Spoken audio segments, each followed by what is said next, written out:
सोनम रघुवंशी हे नाव सध्या भारतात चर्चेत आहे। कारण आहे तिने आपल्या पतीची घडवलेली हत्या। ही हत्या ज्या पद्धतीने तिने घडवून आणली ते पाहता यावर एखादा चित्रपट सुद्धा बनू शकतो। शांत डोक्याने प्लॅन करून तिने आपल्या पतीला रस्त्यातून बाजूला केलं। साहजिकच आहे, पतीला मारण्यामागचं कारण आहे प्रेमाचा त्रिकोण। पाहूयात आधी लग्न, मग हनीमून आणि झाडी डोंगरात केलेला खून या खतरनाक गुन्ह्याची गोष्ट काय आहे। 11 मे रोजी राजा रघुवंशीचं लग्न सोनम रघुवंशीच्या सोबत झालं होतं। राजा हा व्यावसायिक होता। इंदूरमध्ये मोठ्या थाटात दोघांचा लग्नाचा कार्यक्रम पार पडला। लग्नानंतर 20 मे रोजी दोघे हनीमूनसाठी मेघालयातील शिलाँगला गेले।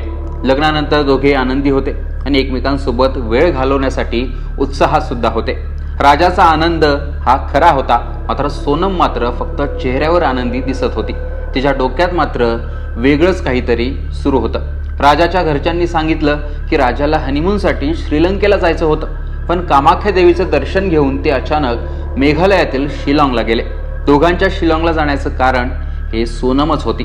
तिनेच राजाकडे शिलाँगला जाण्याचा आग्रह केला होता। दोघे शिलाँगला पोहोचले। झाडी डोंगर, निसर्गरम्य वातावरण असलेल्या शिलाँगमध्ये मात्र राजाच्या बाबतीत वेगळंच काहीतरी घडणार होतं। कारण त्याच वेळी इतर सुद्धा काही लोक शिलाँगला इंदूरहून आलेले होते। 23 मे नंतर अचानक इंदूरचे राहणारे राजा आणि सोनम मेघालयमधून गायब असल्याची बातमी त्यांच्या घरच्यांना कळली। 23 मे रोजी सकाळी 6 वाजता ते हॉटेलमधून स्कूटीवर बाहेर पडले आणि नंतर दोघे सुद्धा बेपत्ता झाले। सोनम ही दागिने आणि पैसे घेऊन हनीमूनला गेली होती, त्यामुळे घरी असलेल्या लोकांना टेन्शन आलं होतं की चोरीच्या उद्देशाने राजा आणि सोनमला कोणी मारलं तर नसेल ना। बघता बघता बातमी माध्यमांमध्ये आली आणि पोलिसांनी शोध सुरू केला। पोलिसांना अखेर राजा रघुवंशीचा मृतदेह सापडला। 28 मे रोजी आधी त्याच्या बॅगा सापडल्या आणि नंतर 2 जून रोजी एका दरीमध्ये पडलेला राजाचा मृतदेह आढळून आला। मृतदेहाजवळ सोनमचे कपडे, औषधं आणि एक रक्ताने माखलेला चाकू आढळून आला। पोस्टमॉर्टम अहवालानुसार राजावर निर्दयीपणे हल्ला झाला होता। त्याला लाठ्या काठ्यांनी मारहाण झाली, चाकूने अनेक वार करण्यात आले होते। राजाचा मृतदेह सापडला होता, पण सोनम मात्र बेपत्ता होती। त्यामुळे घरच्यांचं टेन्शन वाढलेलं होतं। सोनमसाठी देवाकडे प्रार्थना केली जात होती। दुसरीकडे सोनम मात्र एका वेगळ्या विश्वात होती। 17 दिवसांपासून सोनम रघुवंशीचा शोध सुरू होता। राजा याच्या मृतदेहाजवळ लाल व काळ्या रंगाचा रेनकोट सापडला होता। या रेनकोटच्या आधारे आणि हॉटेल बाहेरील CCTV फुटेजमधून सोनमबद्दल काही माहिती देखील मिळत होती। त्याचवेळी 8 जूनच्या रात्री उशिरा सोनमचा भाऊ गोविंद याला उत्तर प्रदेशातून एक फोन आला। सोनमने गाझीपूरच्या एका ढाब्यावरून भावाला फोन केला होता। त्यानंतर सोनमच्या कुटुंबियांनी पोलिसांना त्याची माहिती दिली। त्यानंतर त्याच ढाब्यावरून उत्तर प्रदेश पोलीस तिला घेऊन गेले। जिथे राजाची हत्या झाली ते ठिकाण ते गाझीपूर, जिथे सोनमने फोन केला होता, यामध्ये 1000 किलोमीटरचं अंतर आहे। त्यामुळे सोनम तिथपर्यंत कशी पोहोचली हा प्रश्न पोलिसांसमोर होता। पोलिसांना सोनमवर संशय आला आणि त्यानंतर जेव्हा चौकशी केली असता भयानक सत्य समोर आलं। पोलिसांना काही धागेदोरे, CDR, चॅट्स आणि CCTV मिळाले। त्या आधारे त्यांनी सोनमसह 4 लोकांना अटक केलं। त्यातील एक होता राज कुशवाहा, सोनमचा प्रियकर। राज कुशवाहा हा सोनमच्या वडिलांकडे कामाला होता। तिथेच वयाने मोठ्या असलेल्या सोनमसोबत त्याचं प्रेम प्रकरण सुरू झालं। सोनमच्या घरी याची भनक लागली आणि त्यांनी सोनमसाठी स्थळ शोधायला सुरुवात केली। तेव्हाच राजा रघुवंशीचं स्थळ आलं। राजसोबत प्रेम असताना सोनमचं लग्न राजासोबत झालं। घरच्यांच्या दबावातून सोनमने राजाशी लग्न केलं होतं, मात्र सोनमचा जीव हा राज कुशवाहामध्येच अडकला होता आणि तिनेच राजसोबत मिळून राजाचा गेम करण्याचा प्लॅन केला। सर्वप्रथम राज कुशवाहाने आपल्या 3 मित्रांची भेट घेतली आणि त्यांना पैशाचं आमिष दाखवून थेट राजा रघुवंशीच्या हत्येची सुपारी दिली आणि स्वतः राज इंदूरमध्ये थांबून त्या तिघांना मेघालयात पाठवलं त्याने होतं। ज्या दिवशी सोनम तिचा पती राजासोबत शिलाँगमध्ये आले तेव्हा ते तिघेही तिथे पोहोचले। सोनमकडून प्रत्येक गोष्टीची अपडेट बॉयफ्रेंड राजला दिली जात होती आणि राजकडून तिघा मारेकऱ्यांना ती पोहोचवली जात होती।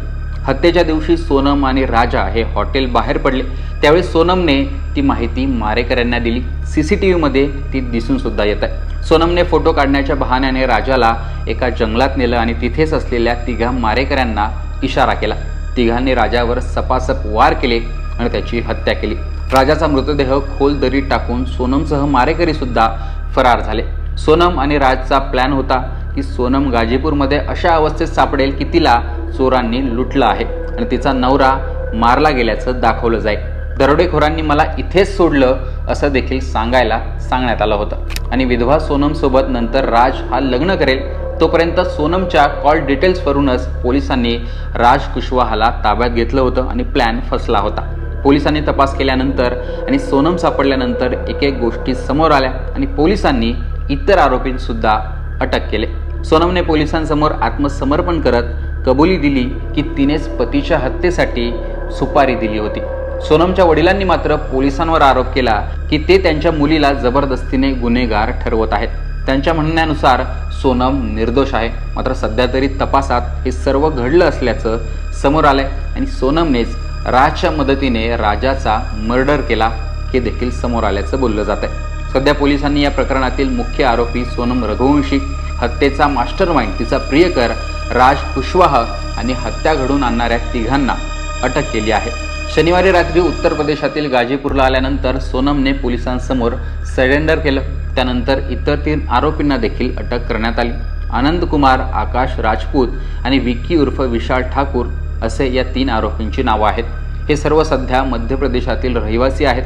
आनंद कुमार याला उत्तर प्रदेशाच्या बीना जिल्ह्यातून, आकाश राजपूतला ललितपूर जिल्ह्यातून अटक करण्यात आली तर विक्की ठाकूरला इंदोरमधून अटक करण्यात आली. आता या प्रकरणात आणखीन काय काय खुलासे होतात ते पाहणं महत्त्वाचं असणार आहे. पण आधी एक दाम्पत्य गायब झाल्याची घटना समोर आली, त्यामुळे या प्रकरणाची चर्चा रंगली. मात्र नंतर याच दाम्पत्यामधील एक हा खुनी होता हे समोर आल्याने हे प्रकरण देशभरात चर्चिलं जातं. एकूणच या प्रकरणाविषयी तुमचं मतही कमेंट बॉक्समध्ये सांगा. लोकमतचं यूट्यूब चॅनल सबस्क्राईब केलं नसेल तर आठवणीने सबस्क्राईब देखील करा.